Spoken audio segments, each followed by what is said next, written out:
Backstab / your horror movie podcast. How we doing, Justin? What's up? Nice and prepared. Never been more prepared in my life. The Babysitter. Never been prepared in your life. Hey, I got a quick question for you. What do you got? What age did you stop having a babysitter? I don't remember. Probably earlier than this kid. Did you have like the cool babysitter, or did you have a mean babysitter? I always had badass babysitters. All right, good. I think most of my babysitters were like older cousins or something that like they'd babysit me, not like some random person I didn't know. I think it was always like I had older cousins and stuff, so it was always like them. I had an older girl from down the street. Shout out Stephanie. If you watch this, if you don't, obviously you're not going to get the shout out, but she was the most badass babysitter ever. Like, this chick taught me how to play hockey. Like, we used to build forts, like top tier. Couldn't ask for a better babysitter. I've had shitty babysitters too. She was absolutely elite. Yep. Yeah, no cult shit going on, no weird sacrifices. Not that I know of. Right. Saying I know. Clearly. Right? All right. Hackstab / this week, your boy Hacky chose Netflix's The Babysitter. Justin, have you ever seen this before? Yeah, I did. I probably watched it when it first came out the first year or whatever. Probably like 2018 I saw it in. Yeah, so I saw it when it first dropped too. Yeah, I was excited. I was excited for a rewatch. It was right around the time like Netflix really started coming at you hard with their like own movies. And I was like really skeptical on it, but the cover art looked amazing. And I was like, this could be right up my alley. Same. I wasn't excited at all. I remember they had like a little bit of hype. I was like, whatever. I threw it on. I think I kind of just had it on in the background. I wasn't like too excited or anything. So, and at that point too, like when this came out, I wasn't fully sure that Samara Weaving was going to be this legit of a screen. Same. Like I was gonna say, when I saw this now, like how I felt about it then, I was like, oh, yeah, she was cool. But yeah, now like after seeing all the other shit she's done, hell, she was even in the Ash vs. Evil Dead. She was in like an episode or two of Ash vs. Evil Dead TV show. Like freaking badass. All right, so we're just gonna dive right into this because upon watching this from my notes, I realized Cole, he's just a child, and this child really is just Justin. Again, to the fullest fucking extent. Oh. And right here, dude, Cole meets Mr. Davis, who seems like the school nurse who's going to give him a flu shot. And Cole ain't about that life. But you know what? He mans up and he takes one for the greater good of society. And he tries not to cry in the process. I believe at one point during this opening exchange, Mr. Davis daps him up and he's like, come on, man, just take this shot like you take some ass. Yes. I was like, what the fuck? He's like, bro, I done 64 students, ain't one of them cry. You in here give me a hard time. I got 82 left. Come on. Let's go. I wish I had a school nurse like this. This dude seems cool. Right? And we meet Melanie. Her and Cole are outside. They're chatting about the Mayflower. And some fucking kid named like Oceanus that was born on the Mayflower that has like no native land. Just some weird shit. And then her dad pulls up, and this dude is in a midlife crisis if I've ever seen one. He's driving a muscle car, refuses to give Cole a ride home, even though they're neighbors, throws him up like the devil horns while he's playing Motley Crue and like goes, NASCAR Nation. Fucking wannabe Ricky Bobby ass bitch. Yeah, that was messed up. That's all I could think about was Ricky Bobby's dad. Yes. We meet a group of kids now surrounding Cole. And dude, this group of kids, I don't even know how to classify them. I don't even know if I can classify them as bullies because they're bragging about how one of them banged a 16-year-old and how cool it is. And they've all got like sweatbands on and they got like choreographed fucking like booms and like all that shit. And then like, I don't know, Cole kind of goes along with it and he's like, yeah, dude, you're really cool, I guess. And like mocks him. This whole interaction just had me smiling. Oh, but yeah. B shows up and she shows up to the rescue and she walks up and she whispers something into the lead bully's ear. And it's something that like makes him cringe. And he's like, oh, you evil bitch. And then she runs away. They run away. And she's like, yeah, next time I'm going to hit you with my car, you little pap smear.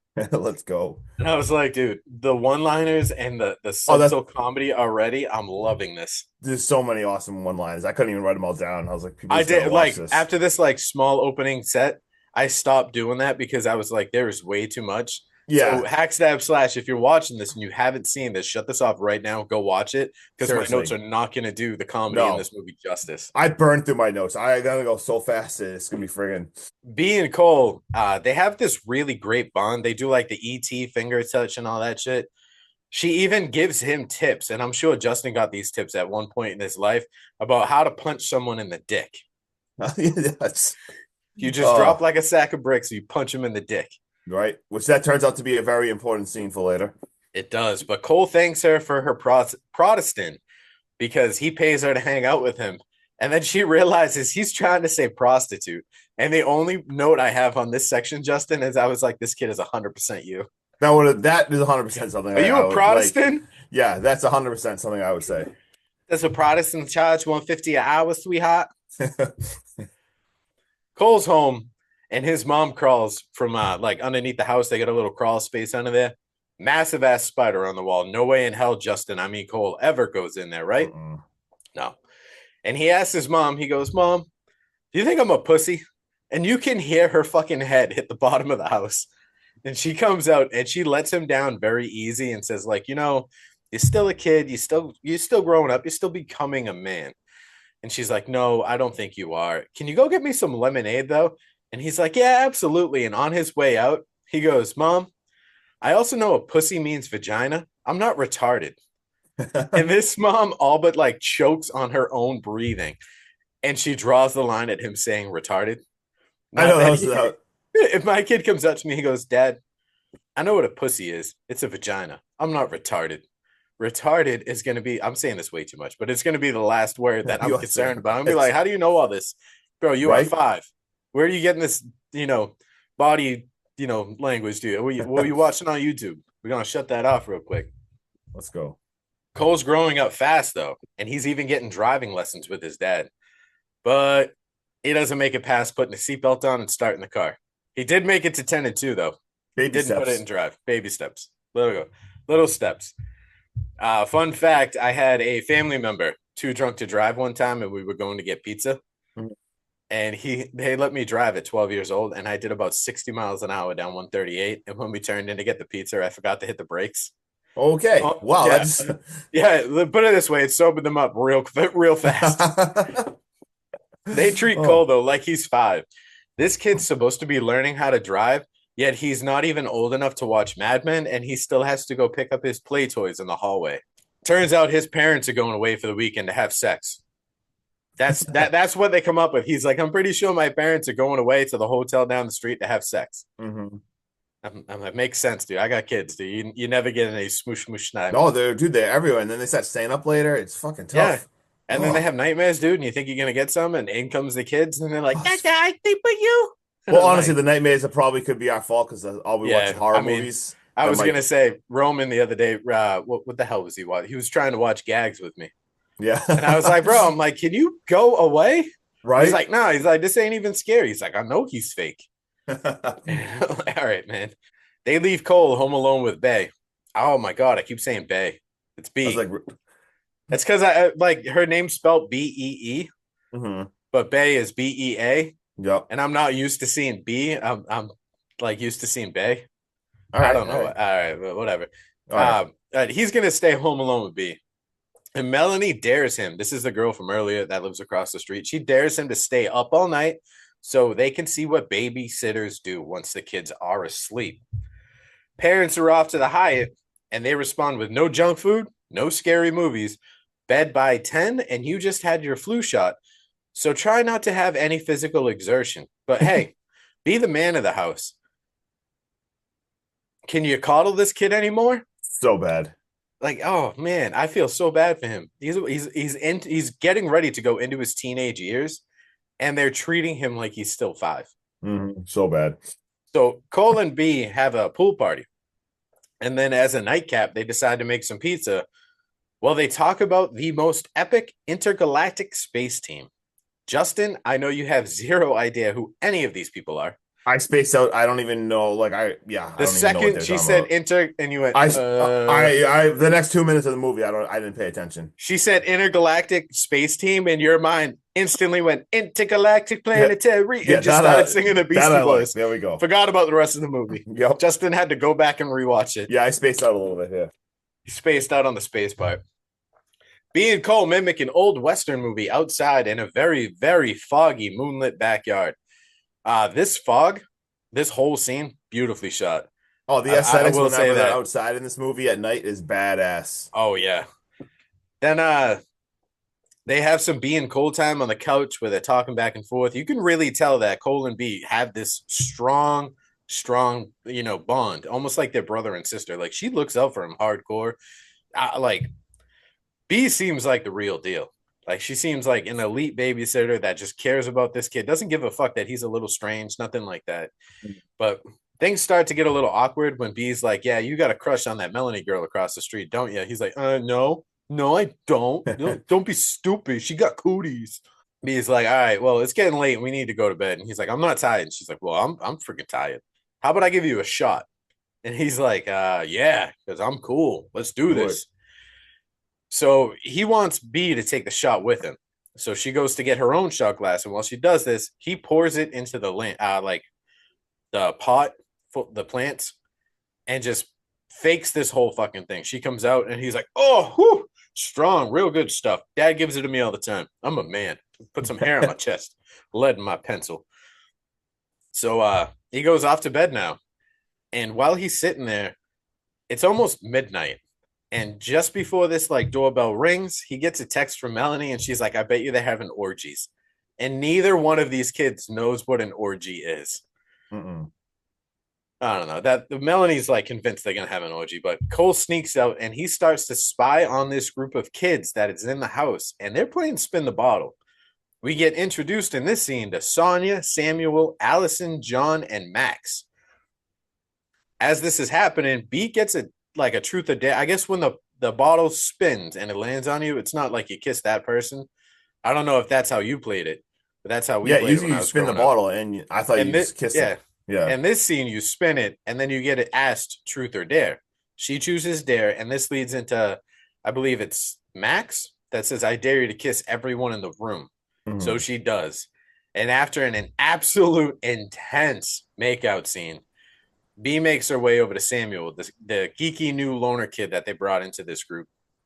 And she has this way of making Samuel feel absolutely content and comfortable.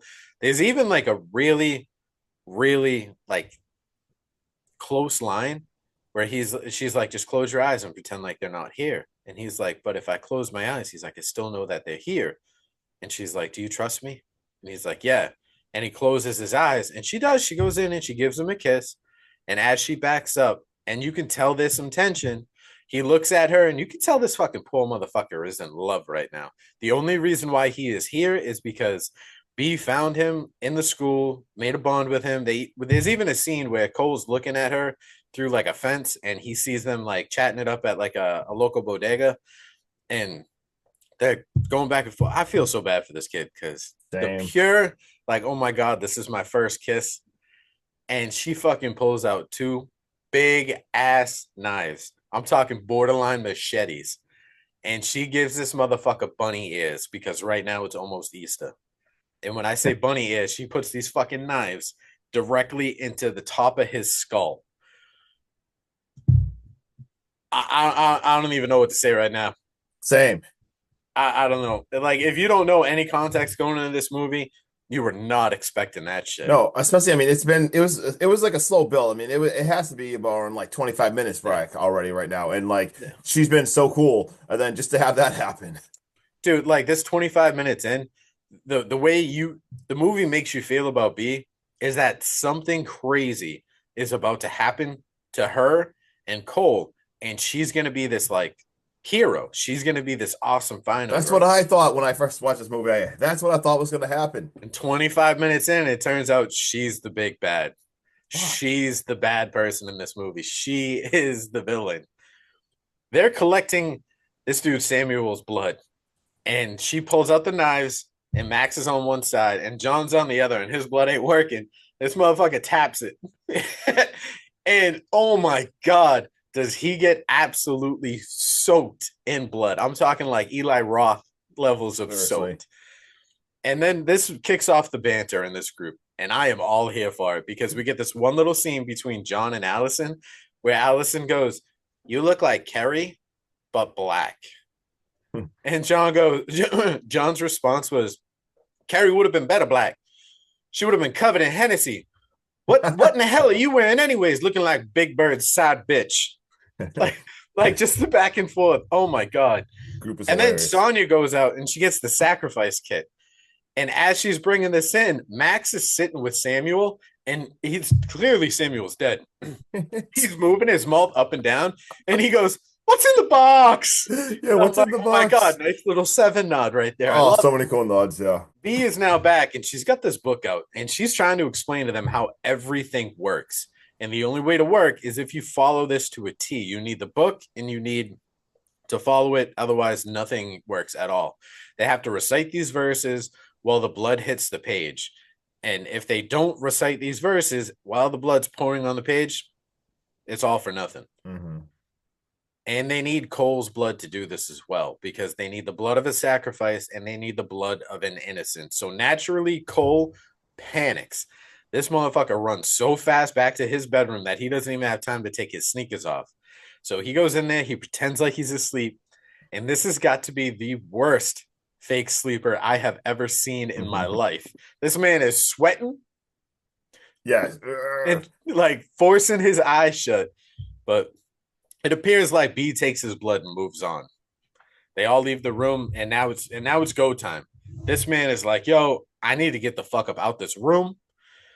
I don't know what's going on." He even tries to call like 911. Just head is going everywhere. He's tying sheets together, and then I don't know, B like coughs or something. No, he turns around to like go out the window. He sees B, and she's like, "What the fuck do you think you're doing?" And as like they're having this interaction, dude passes out fucking cold. I'm thinking she drugs him, but in this next set of scenes where like they're trying to feed him the cookies, she's like, "No, you passed out from like having your blood drawn and like all that shit." And like I would never drug you. I mean, I drugged you, but not this time. Yeah, I'm pretty sure she said she tried to in the shot, but we all know he did not take the shot, so he actually did not get drugged. I feel like this would be the first question you asked, Justin, if you were a child Dude, who I was then wakes dying. up tied to a chair. The first words out of Cole's mouth are, "Why is that guy shirtless?" Yeah, why does Max have no shirt on? Yeah, Like all and day, he's like, standing "That's." with a He's baseball like, "You bat. just woke up tied to a chair, and that's the question you ask?" Sonya, like I said, force feeds this cookie down his throat while he's being questioned by the group, and B doesn't believe anything he's saying. He's even trying to spin that he was going outside to smoke some weed. And then and John is like, "You want to go smoke some with your boy?" Yeah, He's what like, the "We hell? could have gone out there, blazed up. I'll show you my mixtape. Shit is fire."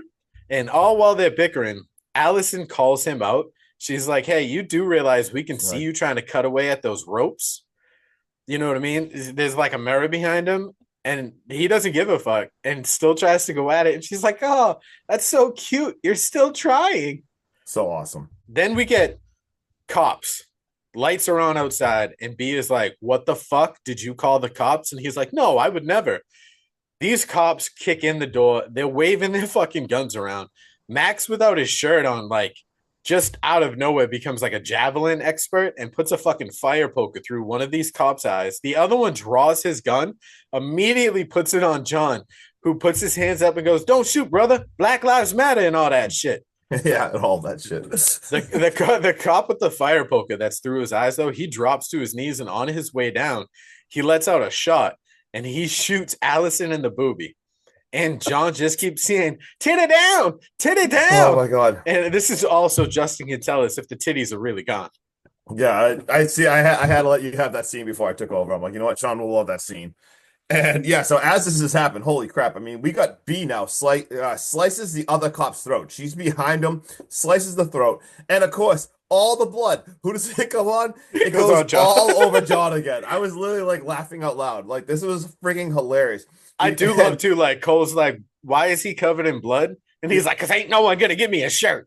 It's so freaking funny. And we see Max completely finishes off the other cop, literally freaking takes the dude's head off. Like, holy shit, Max is a complete psychopath. This is like, he reminds me of like American Psycho. He is I was, like, oh my God, dude, I had that in my notes. I was like, this dude is Yeah. American Psycho. So much, like so full of himself. He's got his shirt off, like shredded, and just like being a complete psychopath. And John, man, dude, he thinks he has AIDS now because he's like all the talking about all the different blood on him. Like He's like, 1 in 4 people got AIDS. I got 2 people's blood on me. He's like, I have AIDS. At this point, the cops are radioing, trying to make sure like they're okay and everything. They don't know the cop code, so Cole actually tells him what to say. He tries tricking them at first, but they're like they don't trust him, so he tells Yeah, them but to he's say like, you look left whenever you lie. She's like, look me dead in the exactly. eyes and tell me. She calls him out. He tries saying a different thing, but they say 10-4, all clear. We got a code 7. Tells them that they go away. At this point, Allison is so upset about her boobs. She is like, they are still growing. Like, dude, I am dying. She's like, who the heck is gonna like motorboat? Like, Dude, hey, John, he's like, dude, I get yeah. moo. John's He's like, like, how what do you you want? You want want it? a little Like, bit of time? Woo, I'll spit in it. absolutely ridiculous. Bro, So ridiculous. I guess he's trying to be nice to her, but she's like, I need an ambulance. They're like, no, we're not getting an ambulance. As this happens, Cole friggin' bails upstairs. John is pissed. He's like, yo, this ain't Home Alone, kid. Like, get over here. So John chases up the stairs. He ends up falling from the top of the staircase and he hits his head. And on the way down, he's the trophy. He lands on like a trophy that literally goes through his friggin' jugular. And he is just twitching. We got blood friggin' everywhere. At this point, Cole is upstairs in his bedroom and he is going out the window. He ties all his bed sheets together. He is lowering himself. But we got a tug of war because Max is up there and he is grabbing it and pulling Cole friggin' up. So they're like having a tug of war. He ends up falling out and Max jumps out over him. So now they are outside, and it is pretty intense out there. Max is running around looking for him. Cole runs back into the garage though to get some supplies. He actually bumps into the friggin' dead sacrifice, climbs over him. We see Max outside searching, and he grabs a lighter. Believe he grabs like a giant. He grabs a giant firework, a drill, bug spray, and we see him crawling, and he goes back under the house. What we seen earlier, he kind of like unscrews some Yeah, bolts he goes in. into the crawl space. He Yeah, he goes removes the into the crawl screen. space, and holy shit, right away, I hated the scene because we see like I'm pretty sure the tarantulas, like these things are giant. I don't know what the giant freaking Huge. spiders, huge under there. Wherever they live, I'm never visiting that state ever. So Clearly we see, Australia. yeah, right. So we see him crawling under there. Absolutely hate the scene, and you see him. He's like going to hide like underneath the tarp. We see someone walking by. We see Sonya now, who's searching with the flashlight. She looks under there and she's like, huh, did you go under here? So now Sonya is under the damn house and she is looking and oh my God, at one point there's a giant spider on the top that's like above on his head and she's like talking to the spider, like which he's underneath and like trying to like get the spider on her hand. But luckily, the friends call Sonya, so she turns around and she gets going. But she turns around because she hears a spider. That same spider, he must have hit it off. It got into a trap, so the trap goes off because there's mouse traps like everywhere here. And so she's crawling now back to Cole. Cole sees that giant ass friggin' firework, shoots it right at her face, but of course, it goes flying past her head, completely misses it. At this point, she gets both her hands, though, stuck in a damn mousetrap. Cole ends up escaping. He crawls for his life, gets out through the crawl space, and she is turning around going after him, and he is drilling like the friggin' screws back into this damn gate. The whole entire time, as this is happening, you see the fireworks like sitting there. It's still burning, so it hasn't gone off yet. And this thing, I mean, this thing is It was a massive, big like one. I think it was called like the big something. big ass. It was something ridiculous, but yeah, this thing is friggin' giant. So as she gets to the gate, she's like trapped. He takes the bug spray and he is just absolutely unloading this bug spray at her. As this is happening at the same time, the firework friggin' explodes. He goes flying backwards, and like you see, like the wind is like he's like a little hurt. Dude, And I he, love this little interaction because when he lights her ass on fire, yeah, she like goes away like she's dead. And as he's backing up, she goes, I'm still alive, you little dude, fucker. so And then good. the firework It goes, explodes. yeah, exactly. Like she literally says it, and then the whole thing explodes even bigger, and yeah, she's freaking dead. And now we see like Max walking back, and dude, Max is like almost impressed. He's like, "Holy crap, that was insane! Did you just blow up Sonya?" Like he is I'm so impressed impressed. by, dude. He is so impressed by this Sonya explosion. And then we get a whole entire chase scene, and never mind, like the aesthetics of the scene is badass because like the fog, it looks so freaking cool with the moonlight and everything. Really, really cool. But he's chasing him, and how he gets away, he ends up giving a dick kick to friggin' Max. But Max keeps going because he says, "Huh, you missed." He And goes, no, I didn't. And he's like, yeah, you did. And I got a pretty big dick. yeah, He's he's like, like, no, "So you I don't." don't. Yeah, he's like, "No, that's just mean." Like I'm like, "What the hell kind of interaction is this?" As this has happened, like Cole is getting choked. Like he's lifting him up. Like apparently Max has got like fucking superpowers too. But then all of a sudden you hear something, and they're like, he like lets him down. He's like, "What the hell is that?" He's like, "Oh, eggs. Like my house is getting eggs." He's like, "Yeah, house is getting eggs." Dude, Max is so friggin' pissed. He's like, "No, no, no, no, no. we got to stop this. You got to go wreck them. You got to be the man of the house. You can't have another man disrespecting you and stuff. He is so pissed off. He gives him a pep talk, kisses him on the head.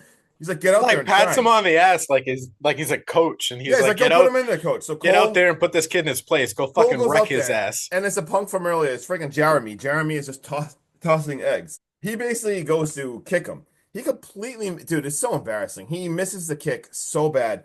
But Dude, then I love how he reenacts the scene from earlier when him and B are watching that old Western. Yes. He's like, I'm going to take my right foot Yep. and I'm going to kick you on that side of your face. And there's tells not a him what he's gonna goddamn do. thing you can do about it. And then And this man doesn't so even bad. get nipple hype when he goes to like spin kick him. Dude, it just falls on his freaking ass. So embarrassing. But he actually is like, tells him the truth. He's like whispering. He's like, hey, look, there's cops here. The cops are dead. Like, I am being murdered. Like, there's people being murdered. This is so crazy. Like, you gotta help me and everything. And Jeremy at first was like, oh my God. All right. Yeah. We'll just run to my bike and everything. Like, and he's like, oh my God. So you think, holy crap. All right, Jeremy's gonna do it. Jeremy ends up like just punching him and just like crushing the eggs on his head. And he just completely laughs and just laughs at him. Dude, he like pop locks and drops it back to his bike. Yeah, and then he gets the hell out of there. And you see Max, like, you can tell, then all of a sudden Max is like, he's almost half impressed, but not, he's like, yeah, you know what, at least you stuck up for your kid.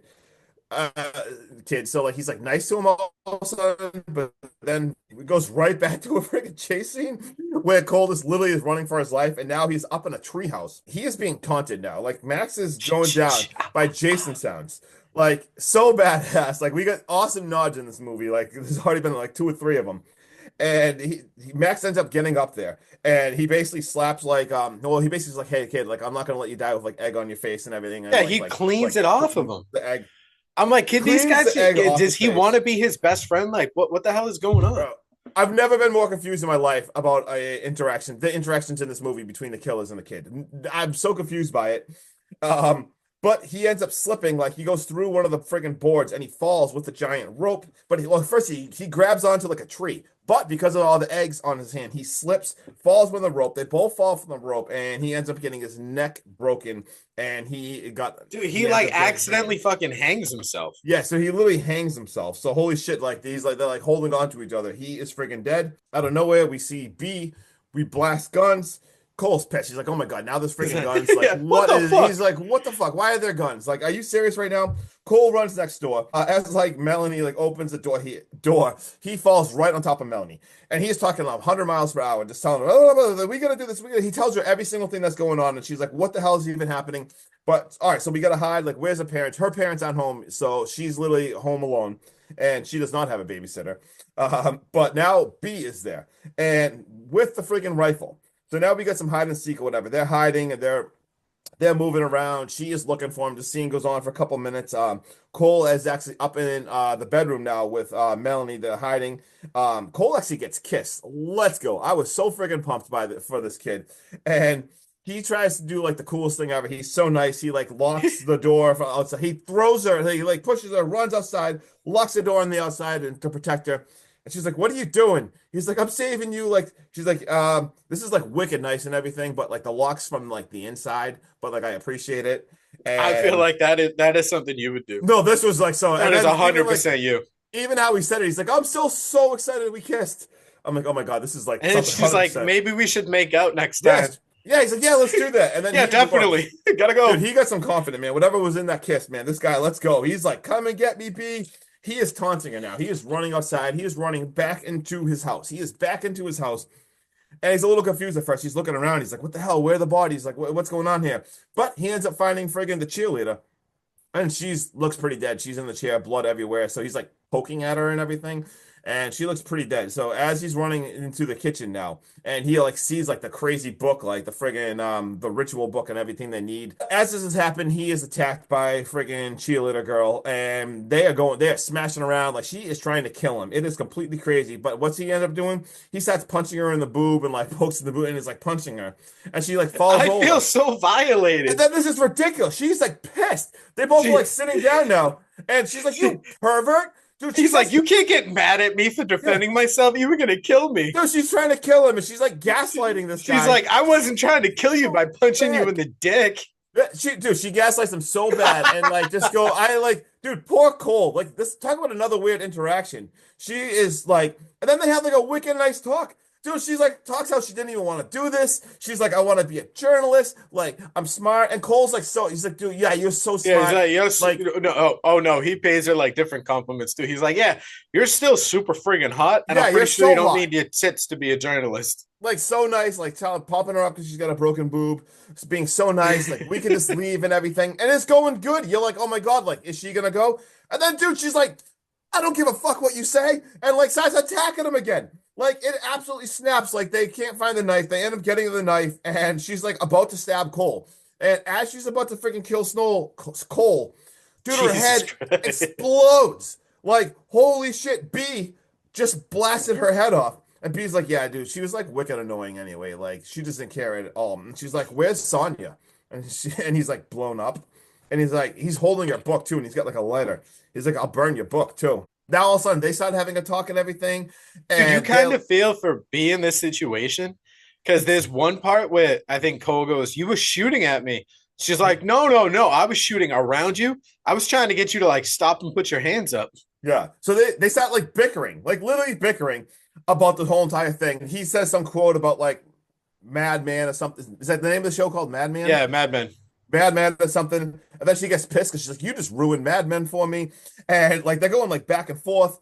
And he's like, she's basically explained how like this was a ritual and you need the innocent blood mixed with the sacrifice and you pretty much get whatever you want. And she's like, I chose you, Cole. Like, come on, like I chose you. And he's kind of like, it's playing all through his head. He's like, wait, I'm not the first kid, am I? And she's kind of like, no. And she's like, look, we can leave.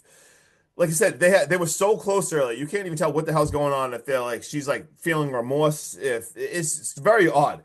And she's like, we can leave. We have a plan. And he's like, you know what? I have a plan too. And he literally lights the friggin' ritual book on fire and throws it, and he friggin' bails. And now we get to some badass scene where we got friggin' Queen blasting in the background. He goes and get to a car. He steals a car. We see Melanie watching him, and she's even kind of smiling.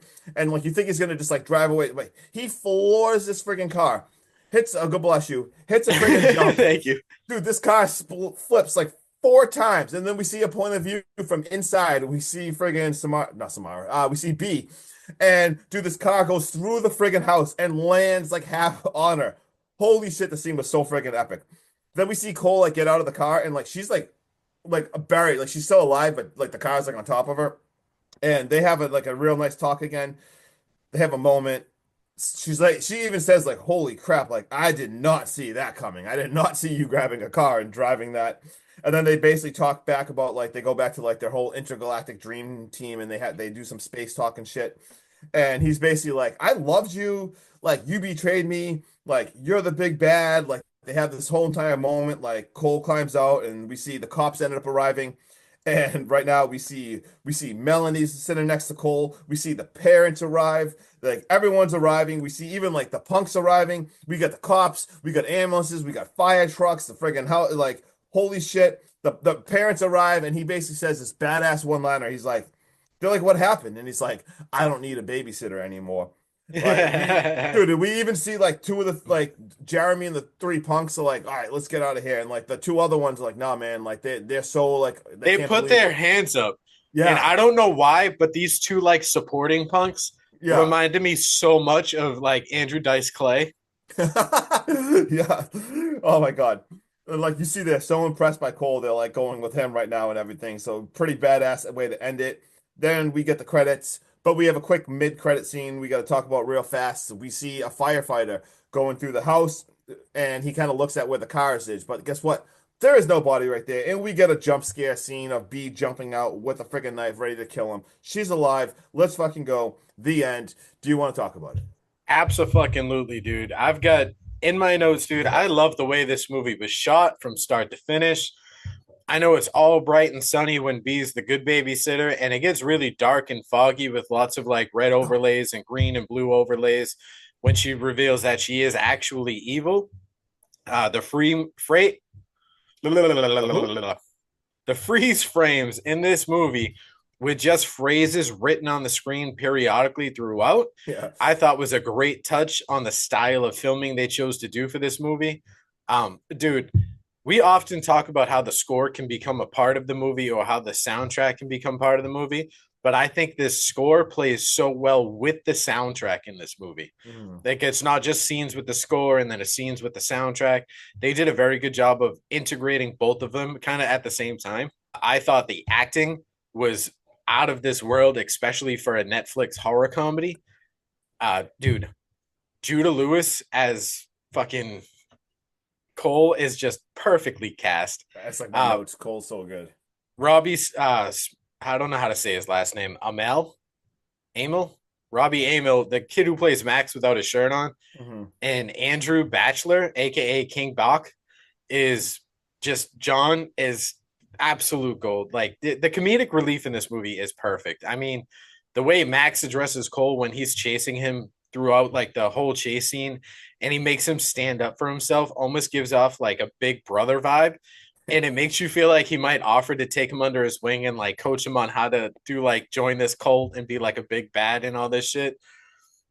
Or John's, bro, when Allison, the cheerleader played by Bella Thorne, is talking about how she's got flat titties now and no one's gonna love her. And John goes, I got a cousin Chantel, titties flat, personality real good. Dude, so funny. Like, what the hell? Dude, like the one-liners, dude, I can't even start. And the gore in this movie is just awesome. I'm giving this movie a solid 8, and I cannot wait to make Justin watch the sequel. Oh man, we're pretty freaking close. All right, so originally I had this at 7.9, but when I rewatched it again, I gave it an 8. All right, I thought the beginning was a little slow, but then I think like the very beginning, like the first 10 minutes, I thought were a little slow, but then even the next 10 minutes, I think you kind of need it because it really shows like the building of. I thought that even like the building of like their relationship was really badass. Like when they're watching the movie outside and everything, I thought those scenes are pretty cool. And it just turns what a super fun ride. I'm not gonna talk too much because Sean literally said almost everything in my notes. I wrote Cole, man, that actor who played Cole, unfriggin' dude, Cole was amazing. Judah Lewis. And same thing, just all the cast was hilarious, like the different one-liners they had, and obviously, I mean, Samara Weaving. So Sean literally said every single thing I friggin' said, so I'm just gonna get right to my rating. I almost gave it an 8. I gave it a 7.9. So let's go. We are right there. So let's go. You got any fun facts or anything? I have a few. Did you know this movie was released in October on Friday the 13th? Friday the 13th. Let's go. I got that. The movie that B and Cole are watching outside on the projector is called Billy Jack from 1971. Yep, I got that written down too, of course. And then obviously, like we cited, Cole, while chasing Cole, Max chants. This is a nod to Friday the 13th. A little fun fact, though, after the cops are killed, B asks Cole what the police code is for like, okay. And Cole tells her it's a 1053. And the reason why he tells her a 1053 is this is police code for man down. Let's go. And then, Justin, this is your fun fact.